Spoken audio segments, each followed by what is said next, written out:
ఇక గోదావరిలో ఎంత బొగ్గు నిక్షేపాల మయంగా గుర్తించారు సింగరేణి అధికారులు. కేంద్రం ఆదేశాల మేరకు డ్రిల్లింగ్ నిర్వహించిన మైనింగ్ అధికారులు 4 జిల్లాల్లో అపార బొగ్గు నిల్వలున్నట్లు కనుగొన్నారు. 100 ఏళ్లలో చాలా తక్కువ బొగ్గు వెలికి తీసినట్లు తేల్చారు. బొగ్గు నిల్వలపై పార్లమెంటుకు నివేదిక ఇచ్చారు.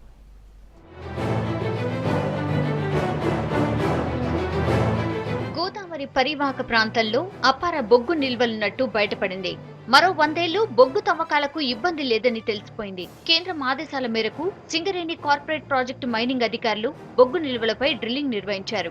ఆదిలాబాద్, కరీంనగర్, వరంగల్, ఖమ్మం జిల్లాలోని గోదావరి పరివాహక ప్రాంతాల్లో 9,923 మిలియన్ టన్నుల బొగ్గు నిక్షేపాలున్నట్టు గుర్తించారు. ఈ వివరాలను నివేదిక రూపంలో పార్లమెంట్కు సమర్పించారు. 1889 నుంచి సింగరేణి సంస్థ బొగ్గు తవ్వకాలు నిర్వహిస్తోంది. ఇప్పటి వరకు 150 గనులు ఏర్పాటు చేసింది. ప్రస్తుతం 34 underground, 15 open cast mines నడుస్తున్నాయి. బొగ్గు నిక్షేపాలను గుర్తించేందుకు ఎక్స్ప్లోరేషన్ విభాగాన్ని ఏర్పాటు చేసిన సింగరేణి సంస్థ 4 జిల్లాల్లోని 17,400 చదరపు కిలోమీటర్ల వరకు డ్రిల్లింగ్ నిర్వహించింది. మొత్తం 11,000 చదరపు కిలోమీటర్ల వరకు బొగ్గు నిల్వలున్నట్టు గుర్తించింది. 125 ఏళ్ల చరిత్ర కలిగిన సింగరేణిలో ఇప్పటి వరకు కేవలం 1136.32 మిలియన్ టన్నుల బొగ్గును మాత్రమే వెలికితీశారు. ఇంకా 8,786.68 మిలియన్ టన్నుల బొగ్గు నిల్వ ఉంది. ఏటా 50 మిలియన్ టన్నుల బొగ్గును వెలికితీస్తోంది సింగరేణి యాజమాన్యం. ఆదిలాబాద్ జిల్లాలో 3,756.10 మిలియన్ టన్నుల బొగ్గు నిక్షేపాలున్నాయి.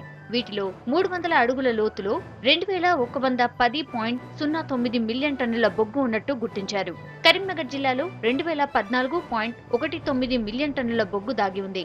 ఇందులో 300 అడుగుల లోతులో 1,114.80 మిలియన్ టన్నుల బొగ్గును గుర్తించారు. వరంగల్ జిల్లాలో బొగ్గు నిల్వలు 1,171.92 మిలియన్ టన్నులు ఉన్నాయి. వీటిలో 820.69 మిలియన్ టన్నులు 300 అడుగుల లోతులో ఉన్నాయి.